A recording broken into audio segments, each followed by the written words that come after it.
No pierdas más el tiempo y aprovecha este 2021 desde que arranque para que entres a una nueva cultura a través de su propio idioma. ¿Con quién? Con nuestra gente de @FearLoisUSA, la academia de los idiomas en la puerta de tu casa, porque lo puedes hacer todo con clases online. Con un clic empiezas tus clases con grupos o solamente one-on-one. Así que no te pierdas todas las ventajas que te puede traer aprender un idioma desde la comodidad de tu hogar. Ahora que habíamos pasado pandemia, que si entonces ya nos acostumbramos al online, el niñito en la casa tranquilo con su computadora y tú en otra cosa, mientras el chamo o tú mismo estás aprendiendo un idioma que te va a abrir a un mundo de oportunidades. Síguelos ya, @FearLoisUSA. Estamos de regreso aquí en George al Aire. Recuerden, hoy estamos hablando sobre las teorías de conspiración, teorías conspirativas. Y tenemos otro invitado muy especial, justamente él también es periodista, él es activista, pero además se ha dedicado a tener su programa y todo lo que dice, que es muy interesante, a través del 2.0, esta ventana que nos permite la tecnología de comunicarnos con la gente que uno, pues la gente que lo sigue a uno en cualquier parte del mundo. Seguramente usted lo ha oído en uno de sus profundos análisis sobre estas cosas que nos llaman la atención sobre las teorías de conspiración. Con usted el señor Luis Carlos Díaz. ¡Bravo! Bienvenido, Luis Carlos, ¿cómo estás? No sé por qué digo Luis Carlos. George, un abrazo gigante, ¿qué tal? ¿Cómo andas? Se te sale el oriental, no sé. Digo Luis Carlos, no sé por Luis Carlos. ¿Qué tal todo? Estás en Caracas, ¿verdad? Sí, señor, Caracas, Venezuela. Y es rarísimo porque siento que estamos viviendo encerrados como todo el mundo, pero en Venezuela, bueno, todo es distinto, ¿no? Y bueno, cada quien tiene la burbuja a su medida. Totalmente. Tú sabes que hoy le hemos dedicado el programa a esto que tú has hablado mucho sobre las teorías de conspiración y me gustaría primero empezar. ¿Cuál te parece la más loca de todas y cuál te parece que tiene mayor fundamento?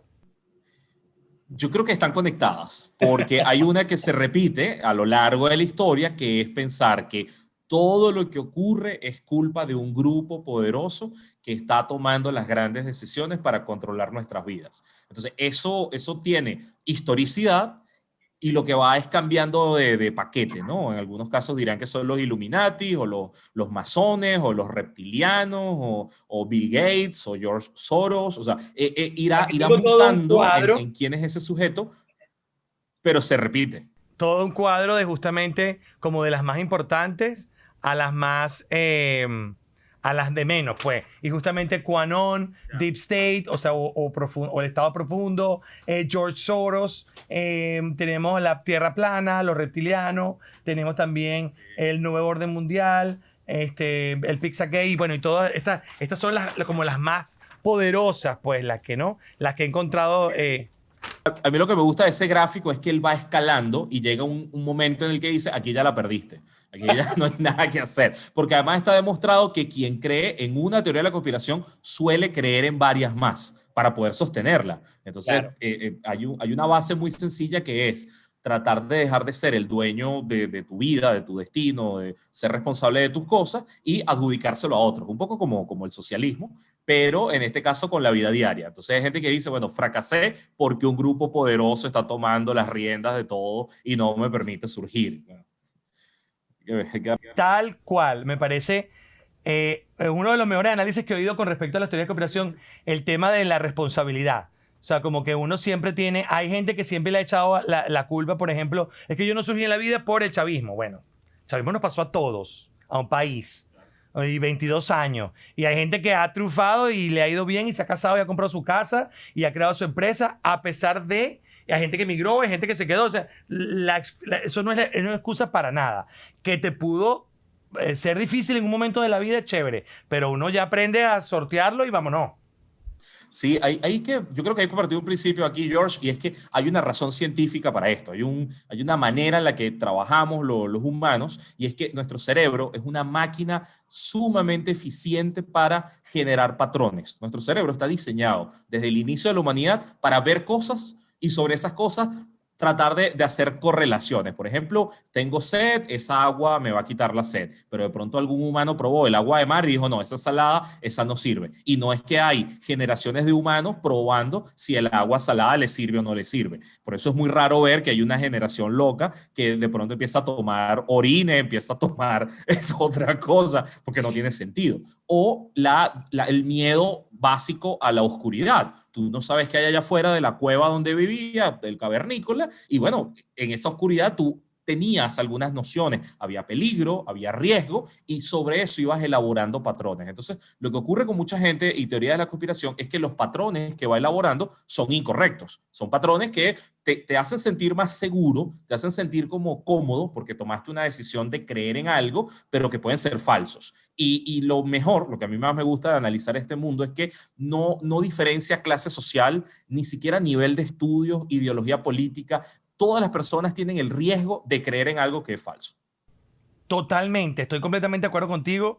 Veo en las redes sociales gente que uno respeta y de repente las ves apoyando o diciendo cosas que tú dices, no, o sea, no puede ser que tú, que tengas este bagaje de vida, me vengas a decir ahora que crees en eso, o sea, pero bueno, pasa, pero también conozco gente que toda la vida ha creído en cosas, toda esta gente fantástica, y hoy son, por supuesto, fanáticos de la teoría de conspiración. Eso. Entonces, pero tienen una personalidad que es así, que es como una personalidad que cae. Tú le dices, mira, que si tú te frotas una mata verde, eso te da y pa'lante. Y tú dices, ¿sabes? Esa gente que, por ejemplo, dice, no, es que yo creo en los hechizos. Entonces, pero es que tú no ves los peloteros todos son exitosos porque se hacen hechizos. Yo digo, mira, si usted no sale todos los días a las 5 de la mañana a trotar como esa gente, y a batear,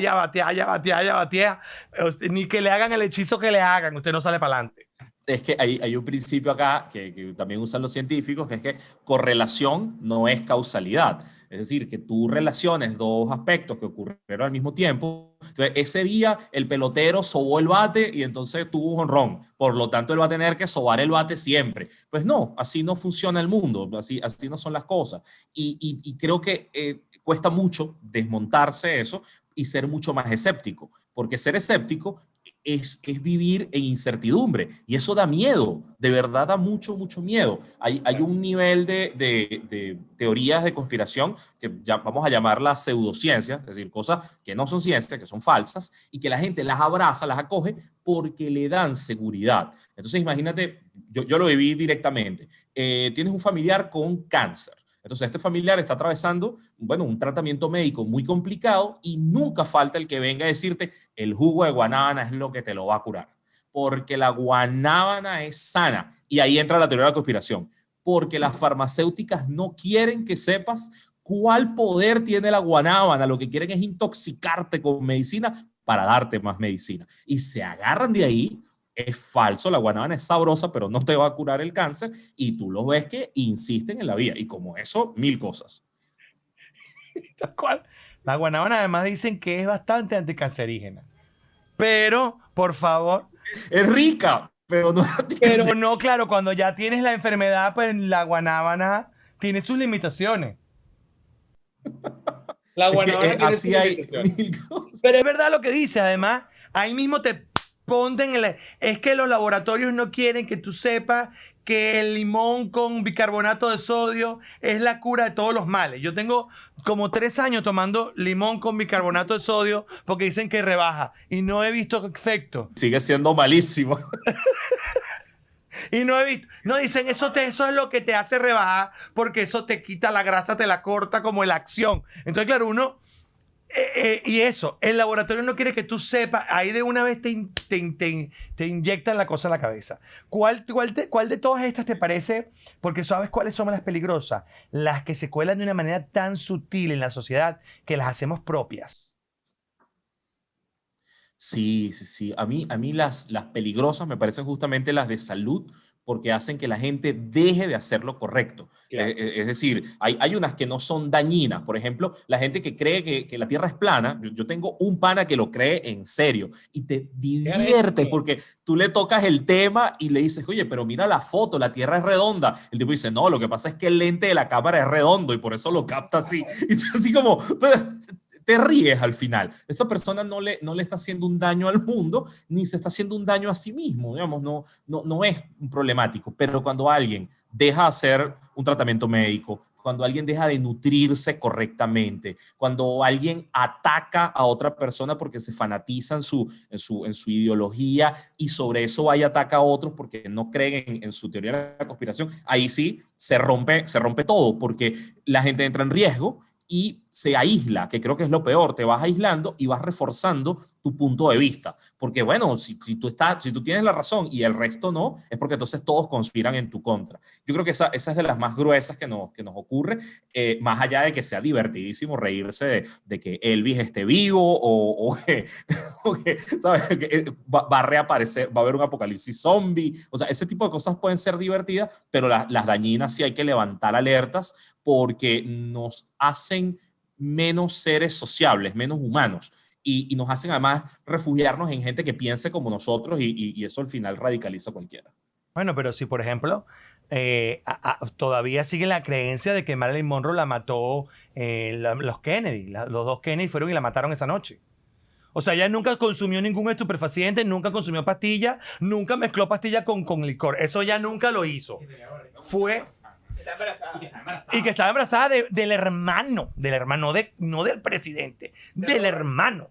Y entonces fueron en la noche, porque ella nunca tomó, o sea, una jeva que vivía volando bajo por la cantidad de pepas que se zampaba y la curda.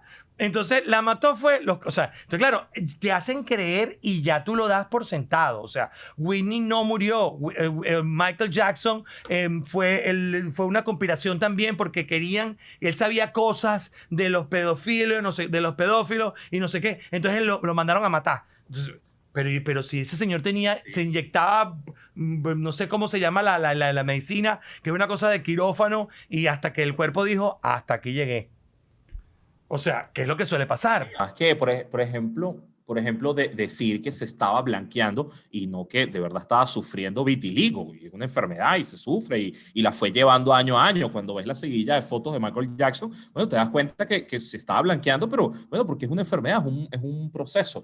Y así creo que también, mientras más poder tiene alguien, más teorías de la conspiración hay alrededor. Yo te cuento, por ejemplo, George, yo trabajé muchos años con los jesuitas en Venezuela, la Compañía de Jesús, que es una orden dentro de la Iglesia Católica que tiene la UCAP, Fe y Alegría y esto. Cuando revisas la historia, a los jesuitas se les adjudica el hundimiento del Titanic, se les adjudica conspiraciones para tumbar reyes y montar presidentes, o sea, se les acusa históricamente de un montón de cosas y a mí me tocó lidiar con eso. O sea, estando dentro de la organización, me tocó lidiar con gente que nos atacaba directamente y que es que ustedes hicieron que no sé quién ganara las elecciones y que las máquinas electorales, y entonces entró teoría de las conspiraciones venezolanas, la trampa electoral, que en ocasiones, pues, cuando hubo trampa de verdad, había gente que decía, es que siempre ha habido trampa. Y es como, bueno, ya va, hay diferencias entre unos momentos y otros. Las conspiraciones de los acuerdos políticos, conspiraciones de todo tipo, y en la vida diaria es de verdad cansón. Incluso a ver, en el marco de mi desaparición, de mi detención, había gente que decía, es que si a él lo liberaron rapidito, es porque algo negoció, es porque le lavaron el cerebro, es porque ahora es un agente infiltrado. Sí, bueno, pero ¿hasta dónde llega la crueldad de los locos inventándose historias?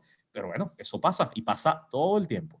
¿Y cuál crees tú que de las teorías políticas venezolanas han sido las más dañinas para el proceso político que hemos vivido en el país? Lo que voy a decir es polémico y yo creo que de las peores, es decir, que las cosas no se logran porque la oposición negoció que no se lograran. Y eso tiene una base. La base es que si fracasas tantas veces, tú dices, bueno, aquí no puede ser que es por bruto, tiene que ser porque se vendieron, tiene que ser porque tienen una chequera gigante y están viviendo de fracasar, ¿ok? Porque es lo más fácil de creer en lugar de decir, bueno, es que has fracasado, es que lo que has hecho no ha sido suficiente, claro. Es que estás jugando ajedrez cuando el otro está jugando damachina con motorizados y metralletas, ¿sabes? Es cuando los civiles agotan los recursos porque no estás ante un gobierno civil. Pero entonces es más fácil decir que no, que todo se fracasa porque hay una negociación previa, porque están ganando plata, porque es más cómodo no tener el poder. O sea, vas haciendo una narrativa que la puedes lanzar, pero si no tienes las pruebas, si no, vamos, en términos periodísticos, pues si no muestra de verdad dónde está el cheque, cuánto le pagaron, dónde está, porque es más atractivo para un político no tener el poder que tenerlo todo. Además, un país tan presidencialista y donde quien está en el poder controla todo el presupuesto. Entonces, esa teoría de la conspiración está allí y hace daño porque hace que tires la toalla ante cualquier cosa. Es como, bueno, yo marché, la marcha no funcionó, entonces vendieron la marcha. Y es como, no funcionó porque la coalición que está en el poder no se quebró, no hubo fragmentación dentro de ella. Entonces, ese es un punto que sí nos está costando mucho, George. Claro, y además vencer eso, o sea, eso atomiza tanto a la oposición o la gente que no esté de acuerdo con lo que ocurre en el país, que la verdad es que nos debilita tanto, es tan dañino lo que nos hace. Y eso uno lo ve en los procesos políticos de cualquier país que haya vivido una situación política parecida a la nuestra. O sea, cuando uno ve en los países de Europa del Este, que han tenido durante tanto tiempo dictadura, gobiernos autocráticos, entonces la oposición está completamente en el exterior y el pueblo ya no cree en nada, porque justamente pasan entre ellos mismos esas células que empiezan a decir, es que todo aquí es un robo y todo aquí está mal hecho y todo está podrido por dentro, ¿no? Entonces ya no creemos en nosotros mismos. Aumenta la desconfianza, que es lo peor que te puede pasar porque rompes el tejido, ¿no? Si yo creo que tú me vas a hacer daño, entonces, bueno, ni te presto plata, ni puedes creer en mi palabra, ni podemos llegar a ningún acuerdo, porque tú eres sospechoso para mí. Y eso te rompe el tejido de una sociedad. Ese asunto de la desconfianza es complicado, porque, insisto, es mucho más fácil creer que el otro se vendió a creer que fracasó, a creer que no funcionó, que ha sido incapaz, porque es muy duro. Lo que te decía del miedo a la incertidumbre, el miedo a no saber, hace que uno se aferre a lo primero que aparezca por allí. Claro. ¿Y cuál te parece de las teorías estas que han sido ya mundiales? Sobre todo el año pasado tuvimos un año muy fuerte con el tema de la pandemia, la política en Estados Unidos, que además de alguna manera repicaba en Venezuela, porque los venezolanos decían que si ganaba Biden, pues entonces Venezuela sería abandonada en el mar de la felicidad y entonces ya seríamos entonces sí Cuba y todo el trabajo que hizo Trump no iba a continuar, lo cual ha sido completamente falso y entre ellos me sumo yo. Lo digo públicamente, porque el presidente Biden ha mantenido las cosas bastante bien con respecto a la política exterior con Venezuela. No ha reanudado ninguna conversación, ha sido una persona tajante y ha dicho lo que ha tenido que decir. ¿Cuál te parece de esas teorías que nos han acompañado desde el 2020 que, digamos, nos dio más en el column, por decir alguna palabra? Sí, lo que creo es que allí también fueron campañas por diseño, es decir, no fue un rumor popular que se ¿Crees que son laboratorios? Claro, esto es por diseño, y por diseño lo que se hizo fue radicalizar muy a favor de los republicanos la zona de Florida. Y además la narrativa era muy sencilla, o sea, nosotros no vamos a tolerar esas dictaduras, aquel que se opone a nosotros está a favor de las dictaduras. Y de ahí venía entonces esto de decir que Biden era socialista, que los demócratas son socialistas, y aprovechaban el discurso del ala más izquierda de los demócratas, el squad, ¿no? El grupo más, socialista en términos gringos, que en Venezuela serían casi que centro-derecha, pero se aprovechaban de eso, y en realidad no. Cuando revisas más que el trabajo de Biden, el trabajo de Blinken, el secretario, el encargado en este caso de los asuntos con Venezuela, Blinken de hecho ha sido un tipo mucho más coherente para entender el asunto de las dictaduras en América Latina. Lo que pasa es que juega diplomacia de librito, es decir, multilateral, utilizando otros países, deja de lado el discurso de que Estados Unidos va a actuar unilateralmente contra los países. Entonces, esa narración de nosotros los buenos, ellos los malos, funcionó y funcionó muy bien en las elecciones, pero te genera un daño social increíble, porque bueno, familias divididas, gente que se pelea. Yo recuerdo amigos que vivieron el proceso polarizado en Venezuela, que luego lo vivieron en Estados Unidos y estaban aterrados, porque dentro de la narrativa de la conspiración, cuando empiezas a incorporar mentiras y además las incorporas adrede, o sea, sabiendo que vas a hacer daño, lo que estás haciendo es que acabas con la posibilidad de que haya un espacio de encuentro, un espacio común, que haya un espacio democrático. De hecho, yo creo que el daño que se cometió en Estados Unidos les va a costar años recuperarlo, años de institucionalidad y confianza, que es la base de ese sistema. Pero bueno, ya yo tengo en el lomo los problemas venezolanos. Si necesitan un consultor en Estados Unidos... Te voy a proponer para que te vengas una temporada. Te lo cuento, estuve en una revista en Washington en 2018 y el encargado de la revista, que era una publicación sobre el Senado, decía que tenemos un problema, tenemos un presidente que miente. Y yo levanté la mano y dije que bueno, cuando quieras un asesor... Estoy a la orden, cualquier cosa. Estoy aquí. Más o menos unos 20 años lidiando con esto. Venga, eso pasa. Claro. Luis Carlos, gracias por atendernos. Esto es cortito porque queríamos que fuese bien puntual, pero sobre todo para que la gente no se pierda, porque a veces es como que complicado el tema de qué es teoría conspiratoria, cómo se arma y todo, pero me parece que has dado una visión bien chévere y bien puntual de lo que es esto y que nos puede atacar, nos puede agarrar un lado flaco en cualquier momento. Podemos caer en cualquier momento. A todos nos pueden marcar un golazo porque si tú sabes mucho de un tema, te entran por otro y siempre puedes caer. Entonces hay que preguntar, hay que ser escéptico y hay que tener una suerte de duda metódica. ¿Sí? El método de la duda para vivir todos los días. Gracias por atender la llamada. Todo el éxito. Muchas bendiciones por allá y estamos en contacto. Un abrazo grande, George. Cuídate. Bueno, ahí tuvimos Luis Carlos Díaz desde Caracas, Venezuela. Qué bueno que el internet no se cayó. Estaba pensando en cualquier momento se corta. Qué bueno que fue cortico, pero cargado de mucha información. Vamos entonces a nuestro segundo corte y volvemos con la tercera entrevista y ya sí cierre del programa. ¿Sabes qué es malo?